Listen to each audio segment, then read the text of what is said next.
Welcome to Brevard News, your home for real news in Brevard County. My name is Kevin Jeffrey, your moderator. Be sure to like, share, and subscribe to our podcast.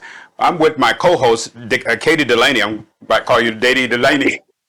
Katie Delaney, the Republican nominee for County Commission seat District 1. Also joining us is Kristen Lorte of Brevard Cares Citizens Coalition Facebook group and the ever-talented Stale Bailey, publisher of Advocate's Voice Online. Welcome and welcome all. We're going to be talking about county update with Kristen, also with others, and Herman said something very interesting, and I'd like to hear about it. Would like for you to hear about it.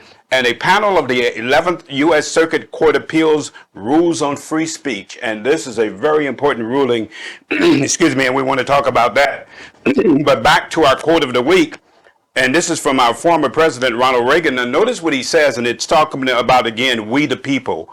Ours was the first revolution in the history of mankind that truly reversed the course of government, and with three little words, we the people. We the people tell the government what to do.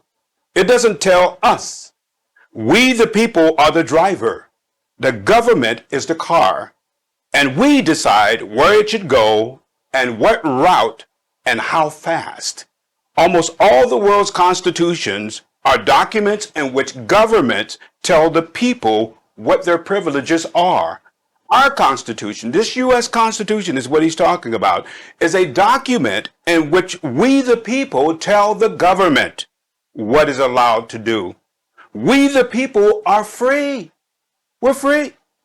This belief has been the underlying basis of everything I've tried to do the past 8 years. And that's from Ronald Reagan. And so no matter what you think about him, he's quoting the Constitution, that it's we the people are the government. It's you, it's me. It's not the people that are elected. They are representing you. They have no power except for the power you allow them to have. And that's a fact. And so we come to our panel discussion today. And so we have a lot to discuss, a lot going on in the county. And let's start with my favorite guy, John Tobiah. John, I'm still waiting on you to call me. Where are you at? Because there's a lot you have to answer for. And John, we find, is now looking for a new career. Is that possible? I have heard, this is what we call reliable, multi-sourced information. Okay, that Mr. Tobiah, Commissioner Tobiah, is now scrambling behind the scenes for a new job, and that he has his eyes on the fire department. He has recently taken a ride along with the fire department and been inquiring about new job opportunities with the fire department that would help him with his retirement. Kristen, no. This is the same guy that have gaslighted the fire department over and over and over again, right? We're talking about John Tobiah here, right? The one is he having a change of heart? Is he now wanting to commiserate with the firefighters? What is this? So an altruistic view could have that, the commiseration. Someone who is a little more skeptical might think that Mr. Tobiah needed his retirement to continue, and now that his state job with Valencia College is at risk, now that he has lost his bid for the supervisor of elections, he needs a job in the Florida retirement system. And guess what the firefighters have? They have jobs. Oh boy. So it's very interesting to see how this develops, because he has a lot of power right now for the next few weeks. So it's a bit disconcerting to people that have heard that, but that is right off the press, multiple sources and very reliable sources. John, a lot of the power you have comes from that enemies list that you compiled of 200 people or more. I mean, we don't know how many it is, but it is an enemies list. And I'm still curious, how much did the other council members or the commissioners know about this? I'm just curious about that. What did they know about you compiling this list? I mean, I think it's really important, and I hope that we find the answers to that. The police visited from Titusville. We're going to talk about this in my 2 cents. The Titusville police, they've done some bad things here recently. So now they visit a citizen who posted some information online about a Titusville mayoral candidate, and they visit him? What's going on, Stale? Well, so we learned that this isn't even a citizen of the city of Titusville. They went outside of their jurisdiction once again to somebody's home who doesn't live within the city limits. And Purportedly, they did this why? They did this because a mayor candidate, Andrew Connors, made complaints about a social media post that he did not like, and he considered it harassment. What was the post? The post was of Andrew Connors smoking a bong. So let me get this right now. So now the Titusville police, because of this, he filed a complaint. They go, and do we know where this is? Is it in the city? It's outside the city limits, right? It's outside the city limits is the new information we've gotten in. And they go to the house, they have a conversation with the individual, and that was pretty much it. So was it a threatening conversation? I mean, did he threaten Andrew Connor? They claim they did not, and we did put in public record requests for the police report and more information regarding the incident. Wow. Mm-hmm. Just wow. And then we're going to talk about it. They also, and you guys brought it up on the show last week, were involved in a video that Chief Lau produced, and Chief will have something to talk about at the end of our show on that. He produced, and you're just saying, what the heck is going on here? And the thing that strikes me is that the city has made no statement about this video being pulled down. And the video has actually been shown to not have been consistent with campaign rules. Correct. So he did something that wasn't right. They pulled the video down, and then crickets. The city says nothing. Chief Lau says nothing. What's going on here? And it was shared widely. It was shared multiple times into the same groups. And then suddenly, poof, it's gone. This is very suspicious behavior, and now there seems to be a pattern of suspicious behavior, and we have one candidate involved in making a report, and the Titusville police, and the police are getting photographed with the same candidate, and it's not until the statutes are being brought to the Now that's illegal, right? Is that illegal? Yeah, there are statutes that the police cannot, that the government, city workers cannot be involved in politicking, in campaigning. They cannot be involved in campaigns. Why do we have police in uniform with Mr. Connors being posted on Facebook? Very concerning. And so now this is illegal. It's brought to the attention of the city. They pulled the video, or whoever pulled the video, but then crickets. No one said. The chief of police was involved in a potential illegality, and no one says anything? And the chief of police using city resources. And who's involved in the city resources? The city manager is involved in the city resources to create the media and to post the media and to assist the police chief with this adventure, with this task. Boy, this stinks. And you know, I know that Titusville has had problems, and we pointed out a lot of those problems, but this is taking it to a new level. I mean, this is getting almost to a fascist point of view in which you're using the government is using, and you have a private citizen using the government for its own purposes. What's going on here? Okay, let's not jump to conclusions. Chief Lau, come on the podcast and tell us that this is a wrong conclusion. Tell us what's going on here so that we won't really get this wrong. But what is a fact is that you put out a video that was not consistent with campaign law. And there's no response to it. And we're going to ask you at the end of this broadcast to actually give a response. You're a professional, and you ought to be an example for your officers. And this is a real problem. And Kevin, before we move on to the next topic, let's also make a note here that this is the time of year for evaluations for the city manager. We have found out during the budget hearing process that the city manager has his annual evaluation in October, and it's typically in the second agenda packet for October. So while we're talking about the police chief, the chain of command goes right up to the city manager and then the city council. So let's not let our eyes off of Mr. Larice. Tell us, Larice is not going to get another raise, is he? Oh, 3.5% at least, and we don't know if there's even more. So while they're raising taxes, City of Titusville just raised taxes again for the 7th time in the last 8 years. While people are struggling, inflation is running high, but the city manager gets another raise? Okay, Mr. Larice, why don't you do this for us? Why don't you just say, hey, I'm not going to accept this raise because these are bad economic times. Let's see if you do that. And it was brought to his attention during the budget hearings by Mr. Sievers, who pointed out the dollar amount and said, listen, we need to help the people who are making less in this city and not these high profile. And he talked about his own salary with 40 years with the city. He was a very excellent statement that Mr. Sievers gave. Oh boy. Coco, Rita Pritchett, she's backing off from paving of Canaveral Groves. Yeah. Your place, right? Yeah. What happened with that? So this was basically a trial run to try to get all of the roads paved in North Brevard, and so this Canaveral Groves project was a trial run for the rest of the district. And what Commissioner Pritchett didn't realize is how unpopular this was going to be with the residents of Canaveral Groves. And while there are some people who do want the roads paved, they feel like they've been paying taxes all these years, and why should they have to pay an extra $30,000 to get these roads paved? Is this for each resident? Each Over resident, 20 years. each parcel, Over 20 years, we have to pay $30,000? $1,500 per parcel per year. Wow. So if you own 2 parcels, that's $3,000 a year assessed to your property taxes. And so this was, of course, extremely unpopular with the residents. And so myself and some other residents of Canaveral Groves, we made sure that we informed the public of what was coming. And I'm guessing that a lot of these people probably called the office, called the commission offices to let them know that they were not happy with this.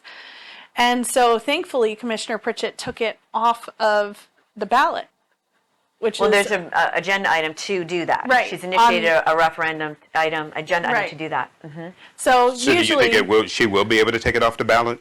I think so, because usually if this is brought forward, usually something like this wouldn't be brought forward unless they kind of have the support of the others. But let's take it a little step further on this, because a person can look at it and say, oh, Commissioner Pritchett is doing something right. Well, what's in it for Commissioner Pritchett? Well, she doesn't go down in flames with her ballot initiative, right? And so she tries to save a little bit of face before the election, right? Because if we count the ballots, now she'd have 2 elections in a row that she failed miserably on. No, she couldn't be thinking about that, Kristen. Saving some face. Oh, she's just concerned about the people. Should be thinking about how many dollars has been put into this by the supervisor of elections, who has now had to do scuttlebutt work around to get this onto the ballot. Now we'll have to do extra work to get this off of the ballot, and it was all avoidable if Commissioner Pritchett had simply inquired of her constituents what she should do. She meant well, Kristen. We wish her well in her future endeavors. She's my commissioner. We wish her well. Coco amendment on 524 development. Something happened there? So there was an interesting situation in Coco last week. Just before the hurricane on Tuesday night, Coco was the only jurisdiction to have their city or county meeting on a Tuesday night of the North Brevard area. So what they did was The day before a hurricane. And there's a hurricane warning out. Hurricane warnings out. So citizens might wonder, why in the heck are they having a meeting the night before a hurricane at 5 o'clock, moving it up, and then having this abbreviated meeting? Well, lo and behold, guess what's on the Coco meeting? A development item. A development item that was put onto the consent agenda for the 524 development called Allegra. It's called Allegra at Coco. On this development, they wanted to get their amendment through so that they could keep their development going. Guess what's on their development? They're taking away a conservation easement. Meanwhile, the land has been completely cleared. 53 acres has been completely cleared, and the city manager is talking about what a wonderful job he's doing at negotiations. Oh boy. And boiled under and we would not even know this if it wasn't for Lorraine Koss making some noises about it at the beginning of the meeting. Before the agenda was even approved, we don't even know if it was legal because the agenda wasn't even approved at the time that they had this discussion. But guess who was in the audience? Not all the Coco residents, not anybody putting up their storm shutters. The developer was in the audience. Oh boy. Oh, wow. The thing that was interesting was that they waived the tree mitigation fee, which means I think that was part of the contract. They waived the tree ordinance. The city dollared it dollared it out at $945,000 if they had followed the ordinance for these trees. And they're saying to the developer, listen, Mr. Developer, if you don't, we're going to waive all of the tree ordinance requirements on your behalf to put in trees about the same size and with the same circumference diameter that you did. We're going to waive all of that. But if you don't do the building, we could charge you up to $945,000. So that developer, that means that what are the residents? It sounds like extortion. And that's the second thing, because the conservation easement, the developer has said that he's going to do $600,000 of tree mitigation credits somewhere else. Yeah. How do you think the residents around that development? That was literally a quote, somewhere else. And this was last minute. This wasn't on the agenda initially. This was put on the agenda as a regular item, and then because of the emergency, they shoved it onto the consent agenda so that it would not even have been discussed if Lorraine Cost hadn't asked questions. But then guess what? After a few questions were answered before the agenda was approved, everybody voted yes on it. Where is the dissonance in Coco? Well, where were the council members to say, this is not the right process, no consent agenda, do this after the hurricane when the citizens can come in, Right. and this item had never gone before the P&Z before. This development got to skip the planning and zoning process, so there's no notification. Citizens of Coco, it's going to be It's incumbent a- upon you to get better people in office, and you have it within your ability to do that. And This election is going to be really big for you. There's two more things, though, is the severe flooding that happens in that area. I mean, the fact that the reason why trees are important is because it sucks up all the water. That's why trees are important. The second thing is that we know that development is here. We know that. And we're not saying that development can't happen or any of that, but there has to be a plan. Correct. There is no plan. And we just saw all of these people in West Coco who are outside the city limits of Coco, who have no say in the city of Coco, being flooded out because of the greed and corruption going on in the city of Coco.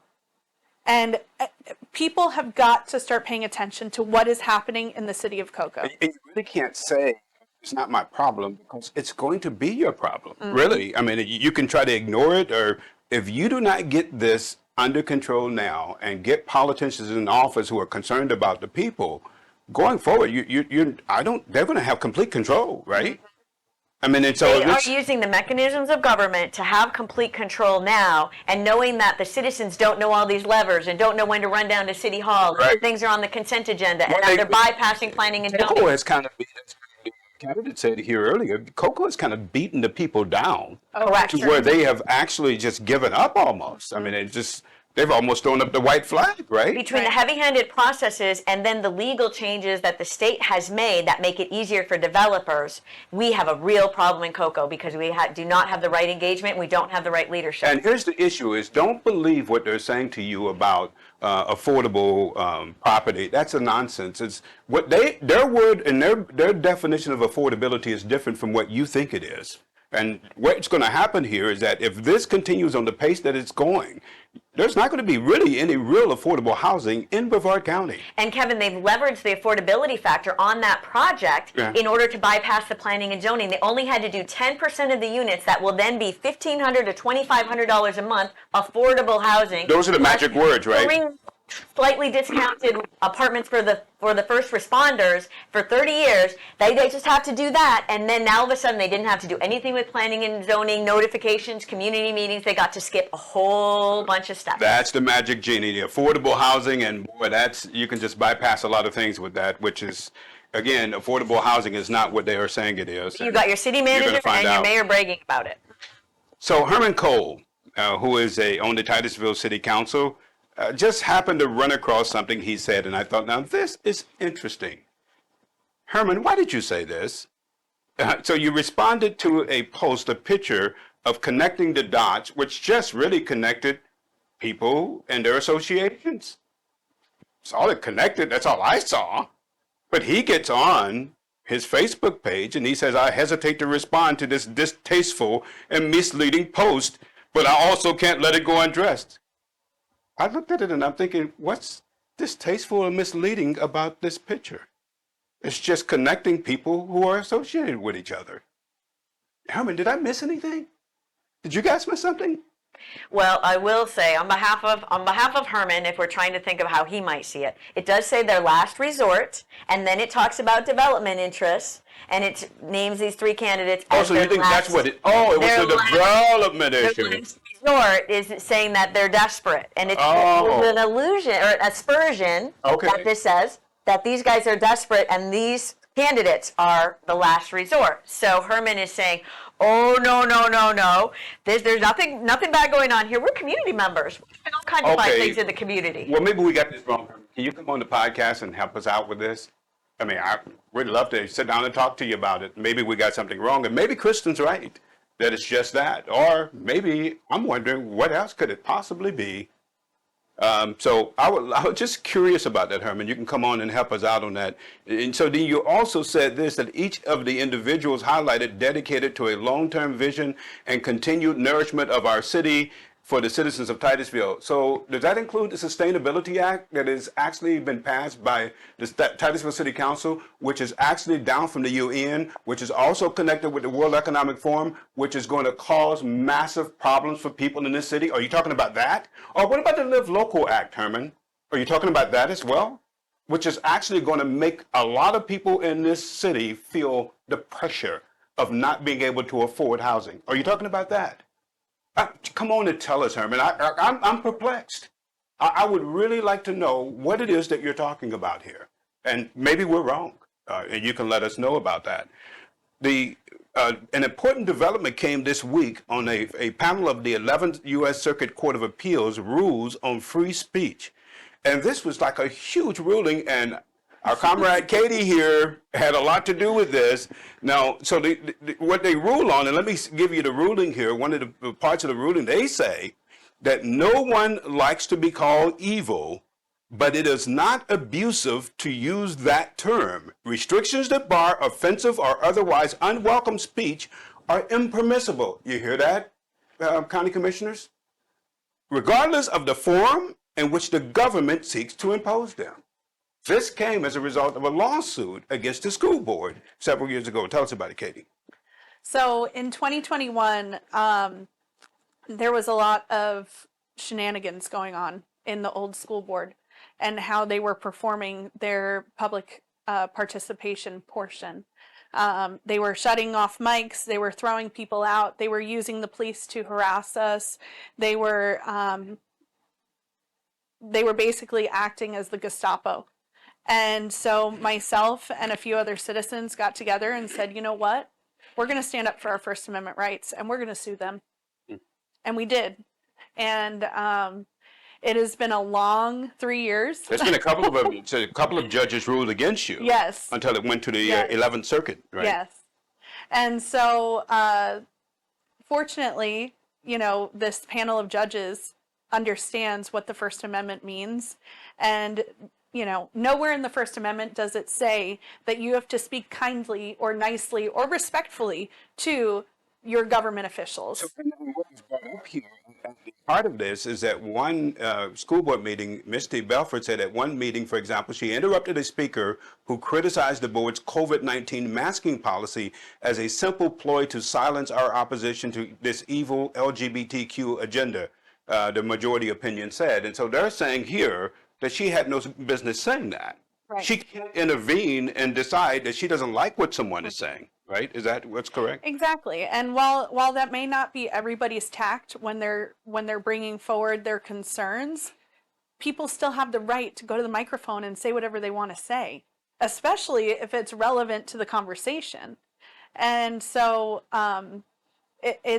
this is a huge win. This is going to have national implications. The governments across the country are going to have to look at their public participation policies, and they're going to have to start putting the people first. Yeah. And this is a win for the people. It's a huge win, right, Still?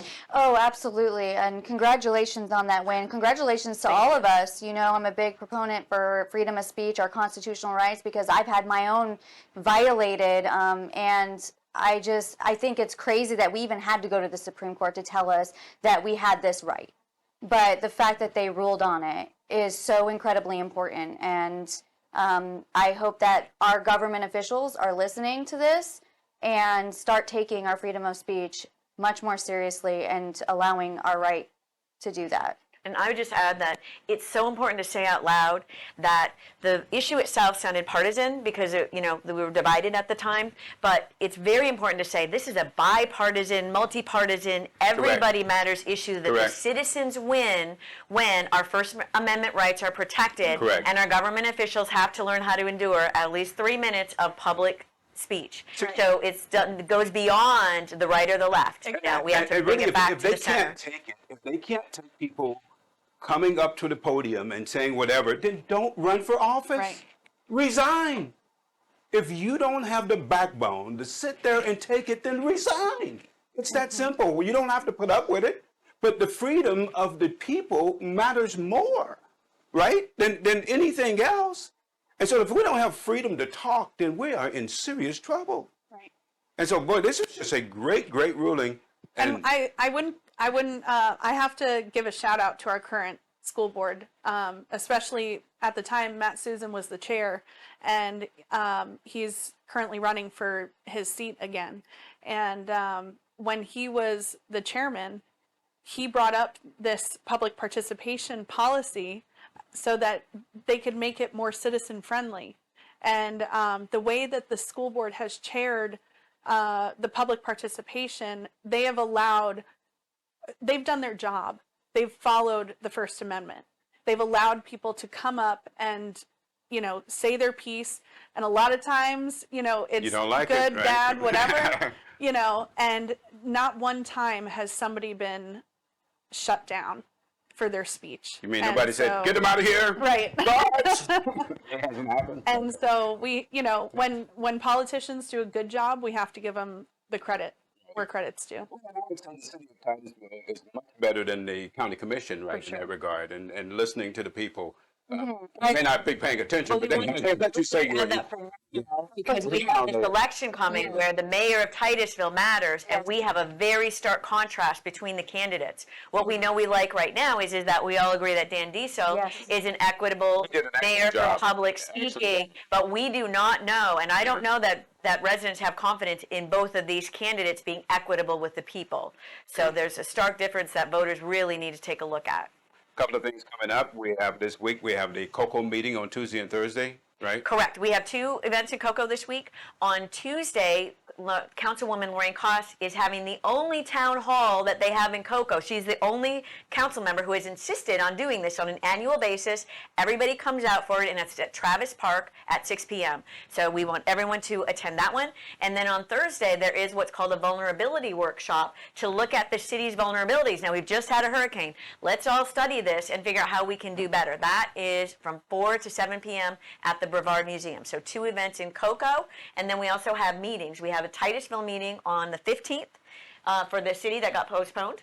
And there's a Titusville zoning meeting. When is that? That is the 15th, right? No, you said there's one tomorrow, right? There's also one on Monday. So there's a P&Z meeting tomorrow, and Katie may have the time for that. On Tuesday, there's the city meeting at 6 p.m. Go ahead. What? 3 o'clock on the 14th is the planning and zoning meeting. Okay, and we have to look at the time for Titusville too, because they have different times of meetings. One last thing coming up this Saturday, there is going to be the final debate among the candidates that are running for office by the Titusville Mall, which is putting that on, and it's going to be Saturday, October 19th at 6 p.m. And so if you want to hear the various opinions of those who are running for office in North Brevard, you have an opportunity to hear those people. Our own Katie Delaney will be there. And so you'll get a chance to hear her again, and so hopefully you'll get a chance to be there on October the 19th at the mall at 6 p.m. And that brings us to my 2 cents.